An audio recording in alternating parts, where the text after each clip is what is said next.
to Word First Radio.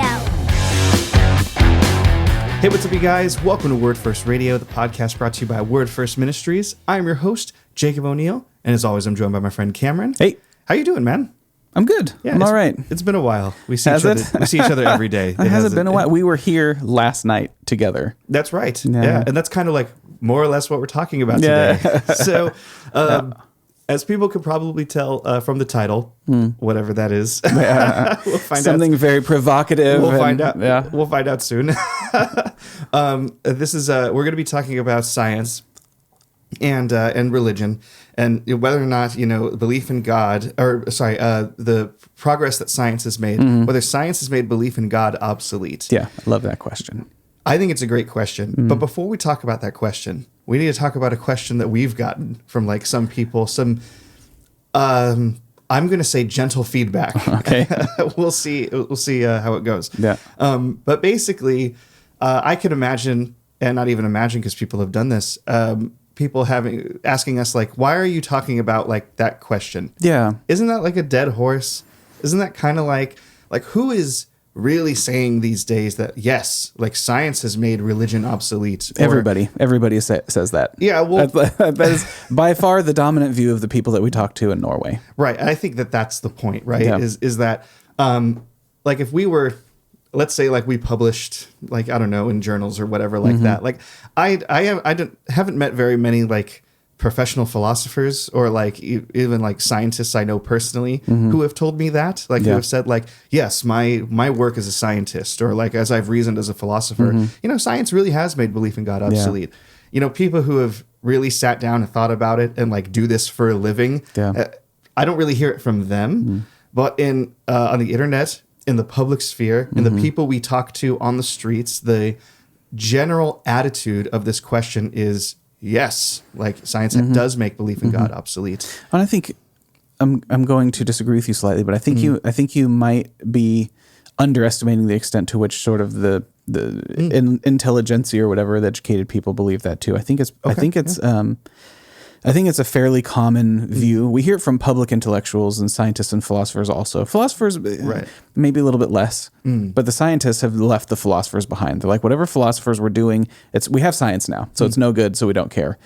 And I think that, I don't know if it's dominant. I haven't surveyed professional scientists, but I think even among academic scientists, I think something like that view is probably pretty common. The idea is, there's this religious way of knowing about the world, a religious way of theorizing about the world, but it's been supplanted with a better method that gives us real knowledge about the world, and so we don't have to make up stories to try and understand like where things come from and why the world works the way that it does and how to be nice to each other, things like that. So maybe I think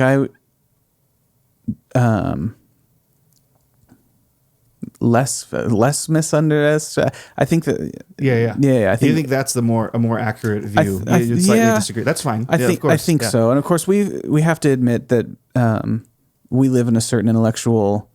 We have a sample of intellectuals around us who don't necessarily represent the mainstream. So we're blessed to be with amazing Christian intellectuals who just go, no, that's silly.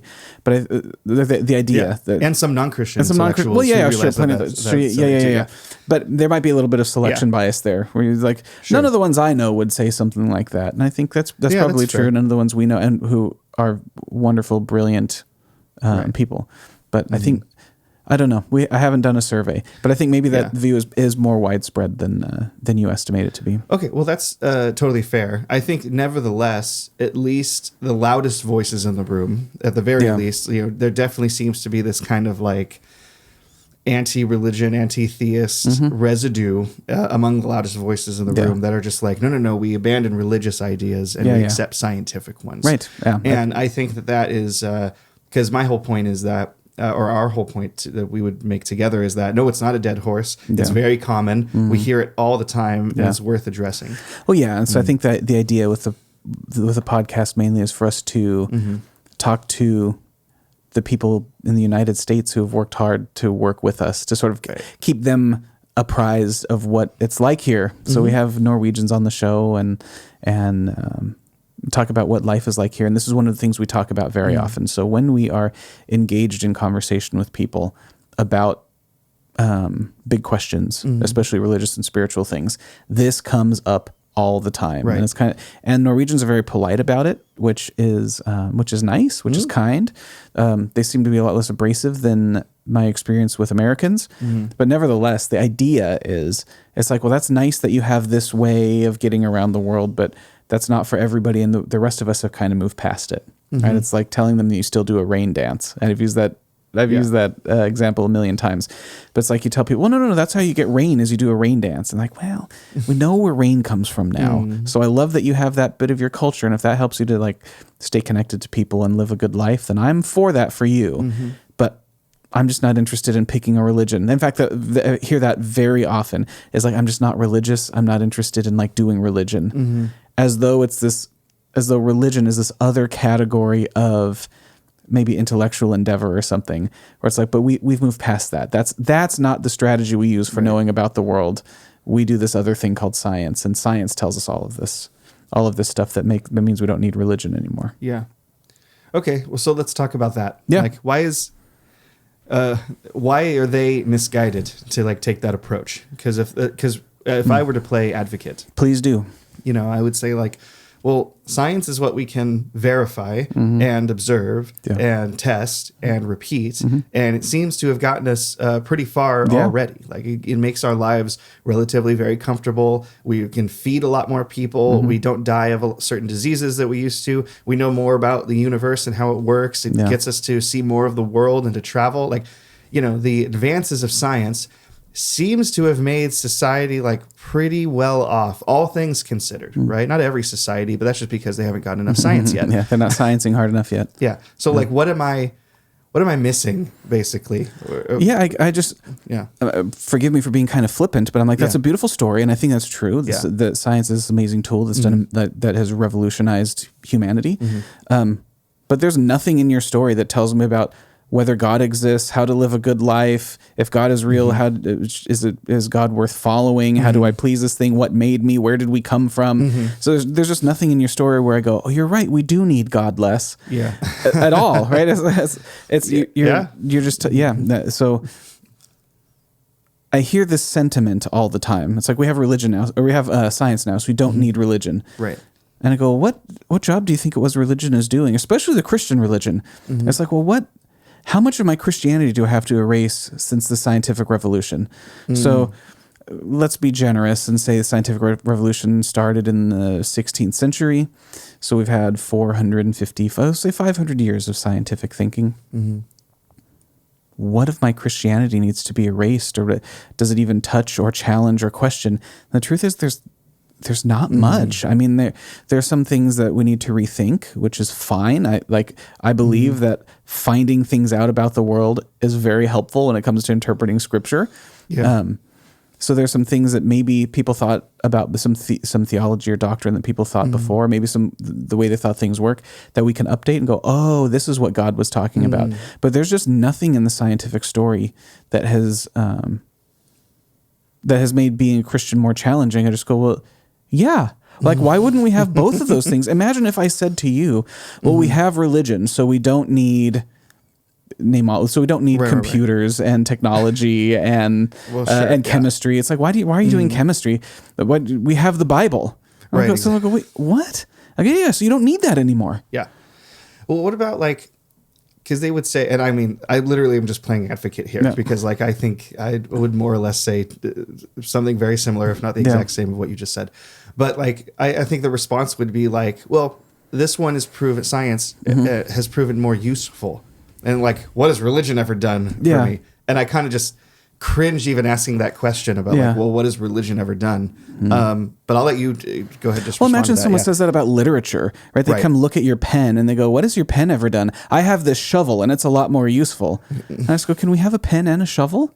Yeah. Right? Can we dig holes and write books? Because so my view is that science makes individuals and humanity as a group, as a thing, just more holistic and well-rounded, and together give us a better understanding of how the world works. And in a lot of times they're asking separate questions. So I don't really I haven't heard yet what it is where there's some question and science has given us an answer, and so then religion has to go away, or specifically the Christian religion. Right? So if we talk about old pagan religions, where what they are really is they're fables. They tell you fables about things that science is now. So that's not actually what's going on. Science has a better picture, but I just go but there's nothing in the Bible that really is.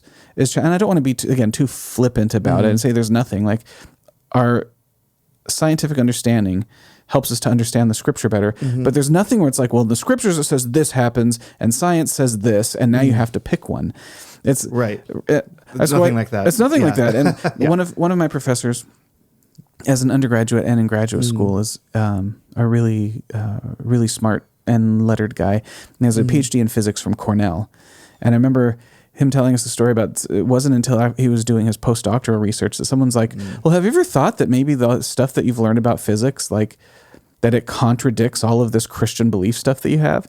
And he's like, it wasn't until that person even said that I went, I had never even thought about it. Like it was it was so not tense for me that it wasn't until someone else brought it up that I went, no. I mean, no. They touch. So my theology, and I have very limited scientific knowledge. I'm a science flirter. You know, I'm married to a scientist. Right, but, exactly. Yeah. But it's what I know of science, or what I know scientifically, and then what I have theologically, it's like they inform each other. They help me to have a better, fuller picture of the world. And it's just a weird thing to say, like, well, we filled in this bit over here, so now all of this stuff doesn't matter or is unimportant or doesn't exist. Yeah. It's like, so there are no more questions about this other stuff. Well, I'm like, no, science has a lot of interesting things to say about this stuff, and we ought to make use of all of our ways of knowing in order to have a more and more full picture of the world. I'm going to give you one kind of silly example. Years ago, my wife Whitney and I, we were in New York City, and we went inside the Statue of Liberty. And so we're climbing up these steps inside the statue, and they have like signs about the engineering and the construction of this thing.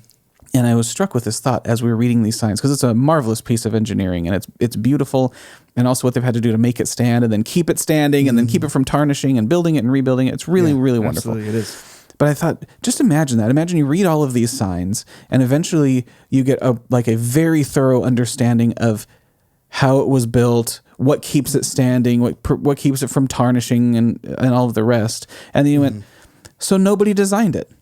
I go, no. We know why it's standing, and we know why it's not turning green. So then we just don't need to. So not only nobody designed it, but even asking the question is stupid. Like it's not a useful. That's what guys like Peter Atkins would say. Sure, it's like religion doesn't even ask interesting questions; it only asks the stupid ones. Right, like why is the Statue of Liberty here? Right, and you're like these stupid ones. Like, where did it come from? What does it mean? Why are we here? Why is there something rather than nothing? And he just kind of goes, that's stupid stuff. Right.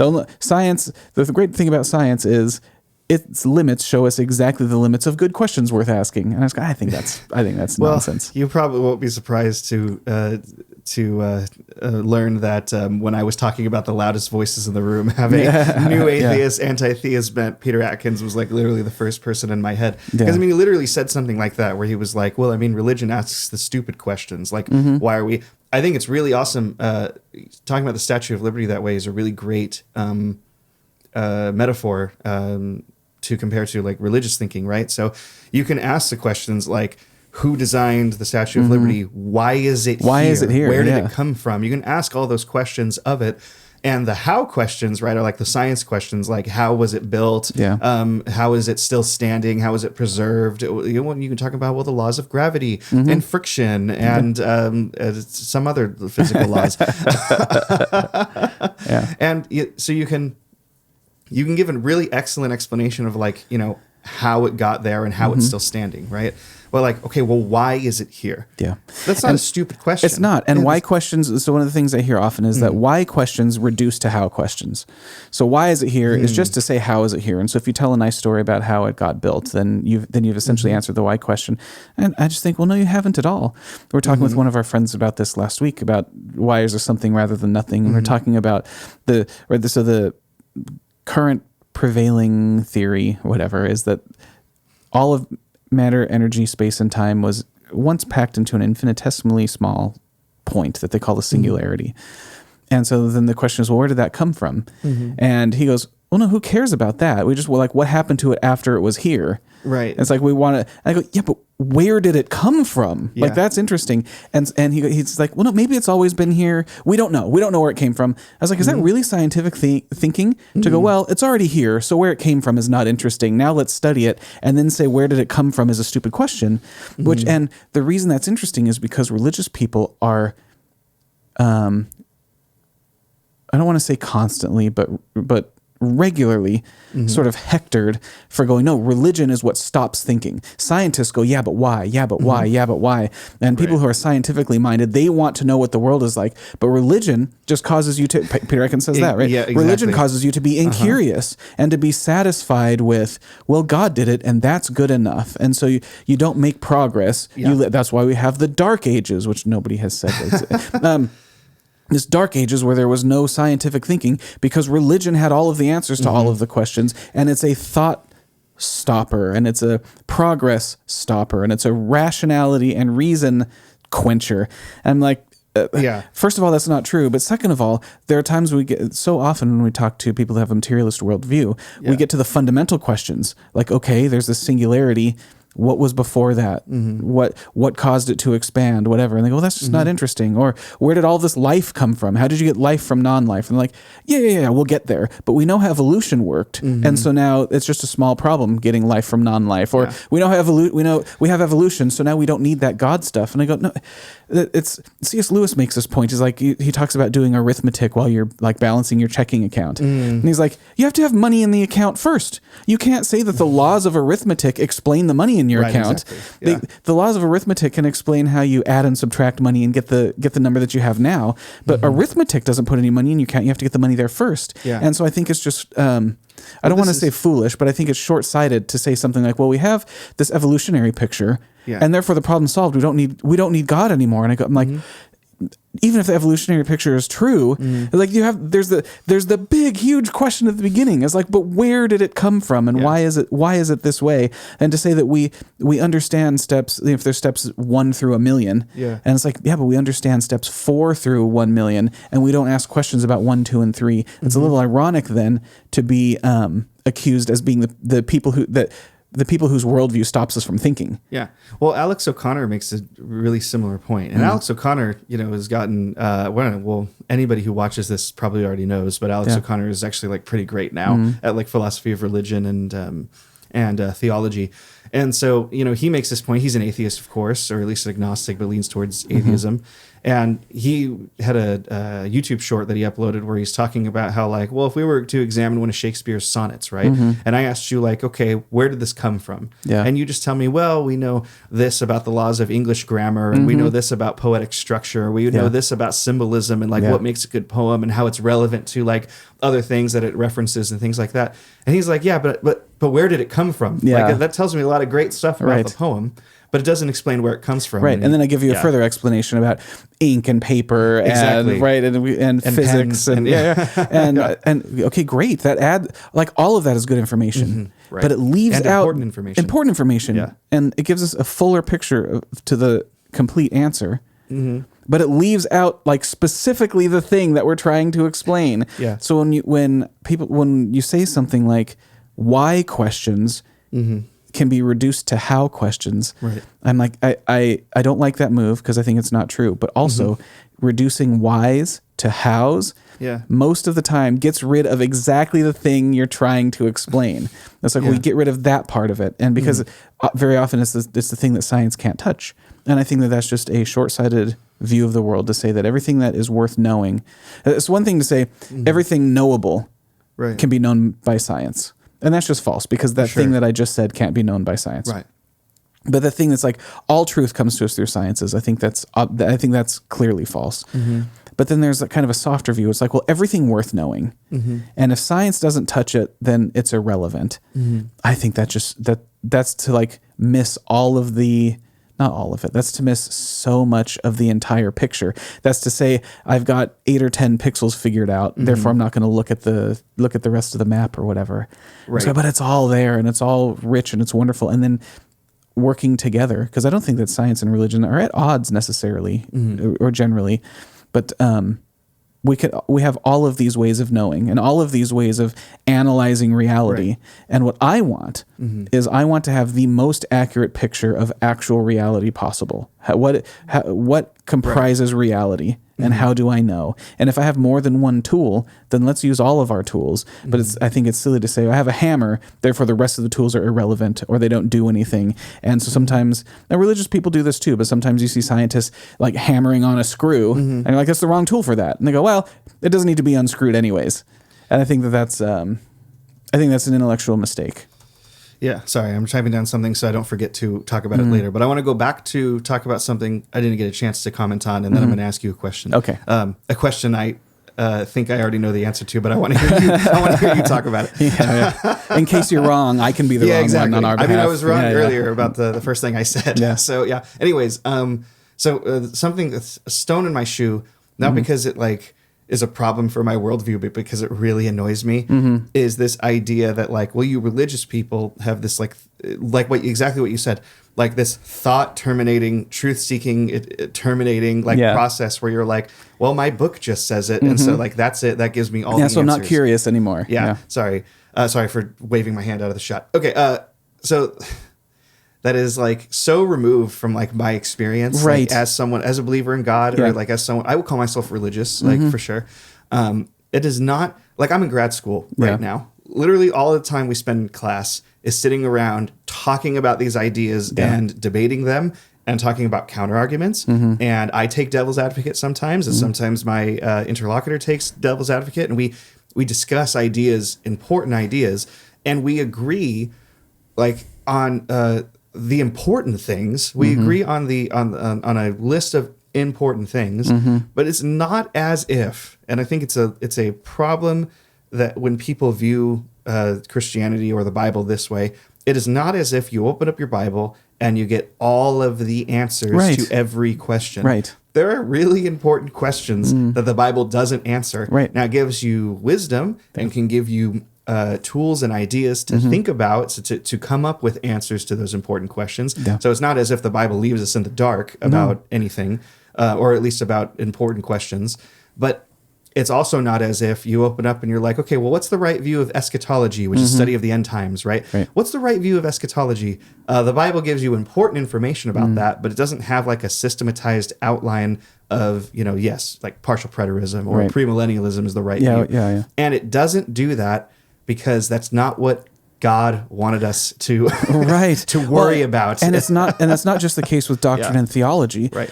So when the accusation gets made that to be religious is to sort of engage in an activity that stops your curiosity or your intellectual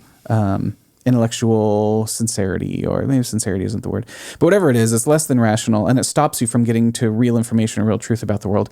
That offends me. It doesn't offend me personally, but I'm like, you just haven't met any scientific Christians. That's just never been. It's never been true throughout most of the history of the church. And that's not to say there aren't some individuals, and there are plenty of people, whatever your worldview, who would like to be told about that, who are not scientifically curious, and that's fine. Not everybody has to be. Like and most people throughout history have not been. So I don't think it's a charge against somebody who, if they're not scientifically minded or scientifically curious, but to say specifically that religion is like a dam against scientific progress or against scientific investigation, that's such an ignorant statement. Like, you don't know any Christians who are scientists, and you're just ignoring the actual history of science. It's happened recently enough that a lot of it happened in English that we can understand and is like verifiable history. It's a really new to the scene of human ways of thinking. It's like we can.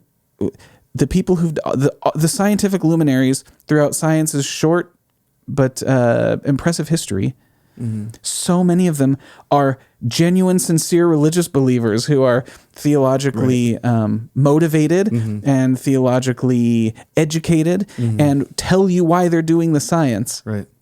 So I could keep just kind of complaining about it. I'm not going to. But I'm going to say, no, you look at all of the scientific giants in history, and so many of them are sincere religious believers, and they didn't go, well, and I do science over here, and I just try not to think about God while I'm doing that. And then I'm a sincere worshiper on Sunday, and I try not to think about my science because it's hard. I can't do these two things. None of them are saying that. Yeah, that's not the experience of scientifically minded Christians. Right. Or I would say even like truth-seekingly minded Christians, because those who are oriented towards truth or seeking truth allow for both. They allow for scientific thinking and religious thinking because both of them are truth-oriented. They're doing important work, asking important questions, asking different questions, but important questions, and gearing us towards truth. Okay, so now I have a question that pertains more to the topic at hand. Well, all this pertains to the topic, but this one especially. And it requires me to maybe play advocate a second ago. Okay. But you were just talking about how, science asks, almost like what I just said, science does ask important questions, and religion asks important questions. And just because we learn more about science doesn't mean that the religious questions become less important or the God's questions become less important. So if I were to play advocate, I would probably, my response would be something like, yeah, but if God exists, or if these questions in the religion category have an answer, science, if it's true, science is just going to figure that out one day. Yeah. So if God, we'll just talk about God's existence then. If God's real, science will figure it out. And if it doesn't, well, probably God's not real then. Yeah. What would you say to that? Yeah, I would say, why think that? Yeah. Science is, by its nature, it's a limited endeavor. It can only tell us certain features of reality because it's a method for getting truth, and it's a method that's based on what we can grasp by our senses. And even like there's scientific data that we cannot grasp with our senses, but we have to build machines that make it graspable to our senses, right? So we have these amazing, incredible feats of technology like radio telescopes. Right. And humans have no way of sensing radio information, but we build machines that can, and then they turn it into something that we can sense. So the idea is, okay, we've got these certain capacities, and they help us get information into us, and then how do we reason with this kind of information that we get into us? And I think that I think that's all true, and that's all very good. They go, the next move that says, but anything that this process can't touch is not worth investigating, or this process, or to even say this process can touch everything. Right. Well, it clearly can't. It can't even justify itself. You can't, we talked about that earlier, and that used to be called strong scientism or hard scientism. Right. Yeah. The idea that we only get knowledge through scientific means, like the only truth that exists is scientifically amenable, but that's not a scientifically amenable statement. So that's largely been abandoned. But even the idea that, like, well, if God existed, science eventually would tell us about it. Well, why? It's so limited.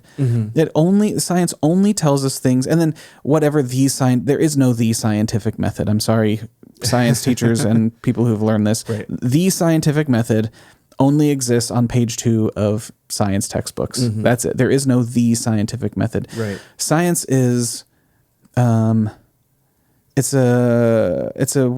it's characterized by certain things, right, and it's a certain kind of way of learning about the world. But it's not a strict method that was like handed to us from on high. It's a way of knowing about the world. But the idea that this way of knowing about the world will give us truth in every dimension of existence, you just have to justify that for me. Like, why think that? You don't think there's anything that can be known, but exists outside of human empirical capacity? Right. There's nothing that can be known that if you can't see it, smell it, taste it, touch it. Yeah, exactly.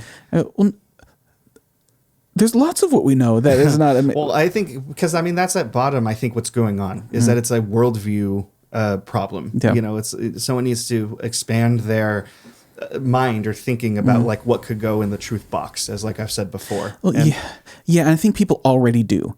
So like logical proofs or mathematics. Right. I had this conversation with someone one time. I was talking about, why does math count as a science? It's not empirical. We don't go about doing math the way that we go about doing science, right? It's not like, how do we know that 1 and 1 make 2? It's not like we put one thing next to another thing and it was 2 things. And then we did that and we ran that experiment a million times and said, you know what? 1 million out of 1 million times 1 and 1 have made too. Right. I bet you that happens every time. And now we're waiting for a counterexample. Yeah. That's not even the way we reason in mathematics. And so I was asking someone, why do you think mathematics, we tend to see it as a scientific endeavor when it's not empirical, which is the hallmark of the scientific method? Right. And I was like, well, if you get a degree in science, are you getting a Bachelor of Arts, or are you get a degree in mathematics? What school is that coming out of? Are you getting a Bachelor of Arts or a Bachelor of Science? And I go, that's it? Like, that's as curious as you are as to the question about the question, what makes something scientific and not scientific?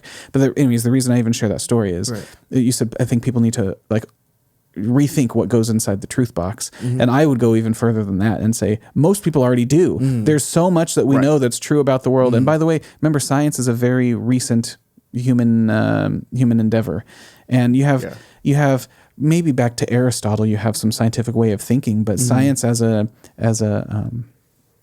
discipline, we don't really get until the 16th century. So it's like, are we going to say that people before that didn't know things, or that there definitely was a lot that they didn't know, but that they didn't have knowledge, or that they didn't have truth about important questions, or that the things that they were concerned with were all stupid questions. Questions, except when they were doing sciencey things. Like we got agriculture a few tens of thousands of years ago. We got agriculture, and that's pretty. They're doing practical science, even though they didn't call it scientific. And I think that's just such an incomplete.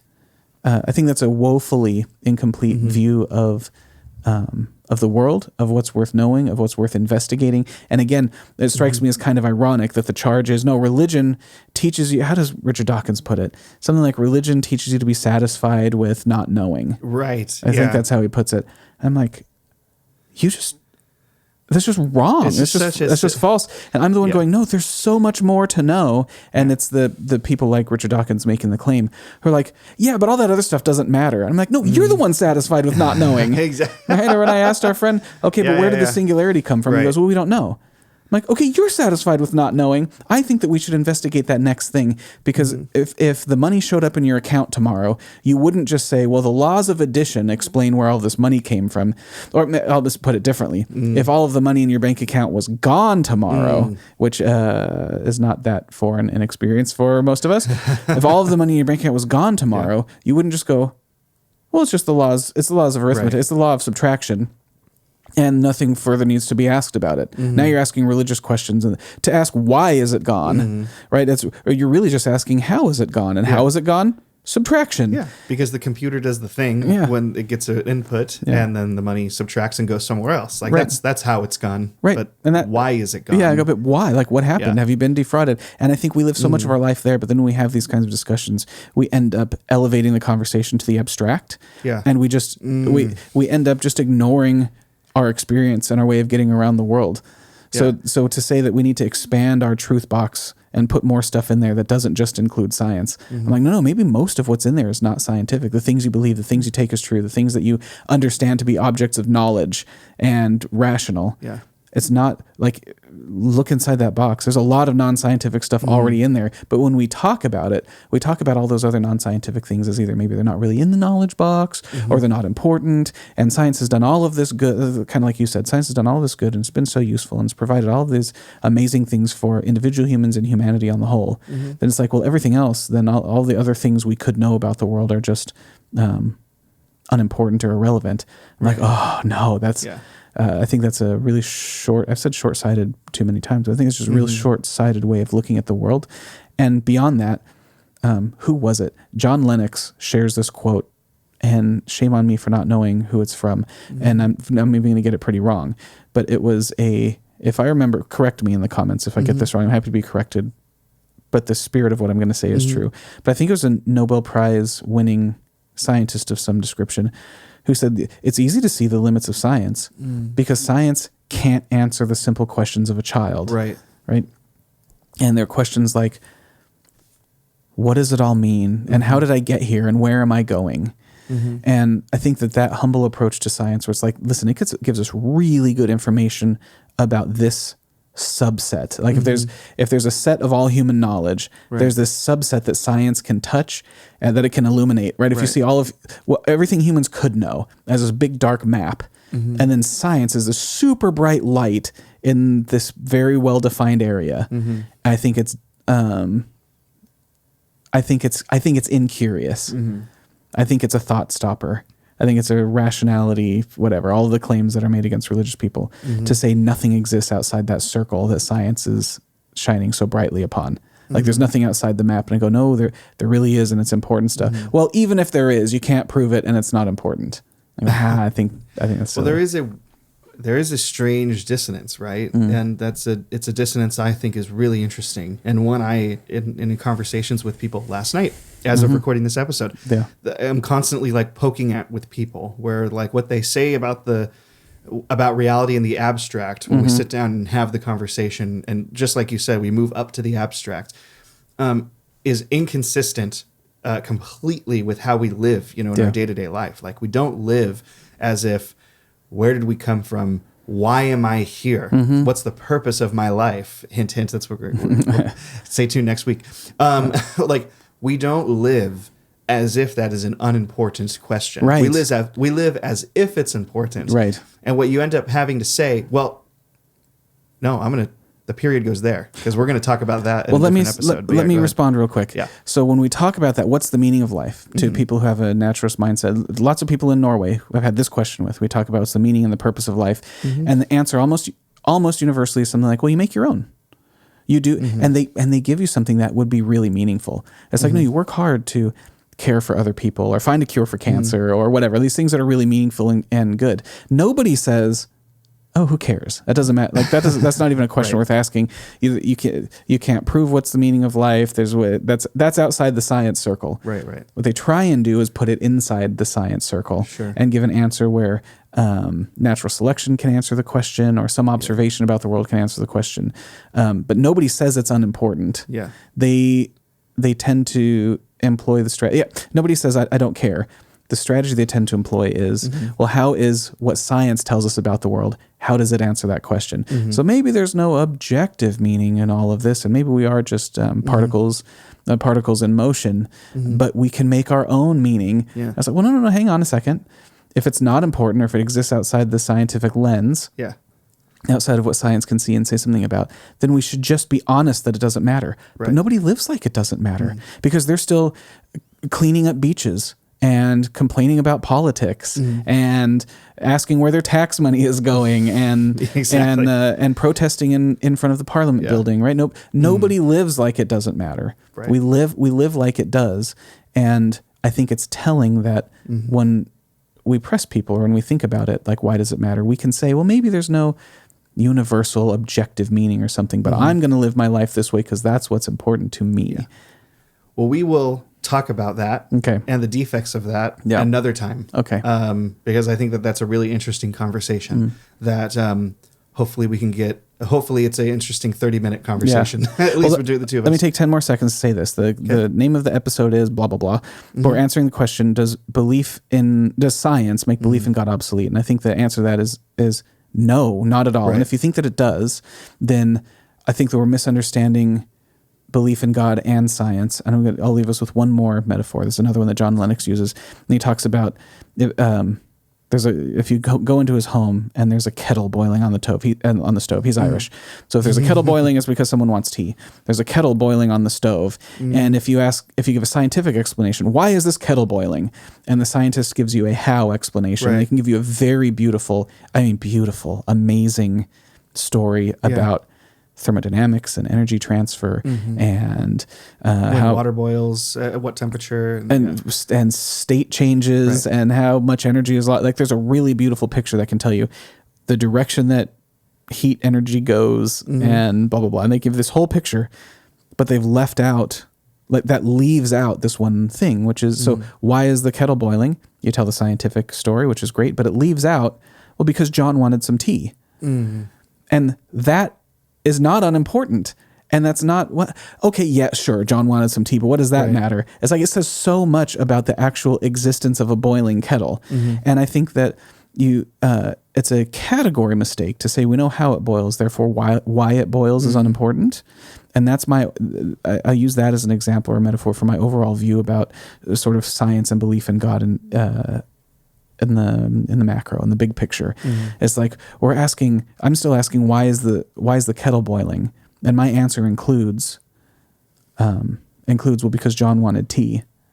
And to suppose that, well, no, we understand thermodynamics, therefore John wanted tea is irrelevant or obsolete.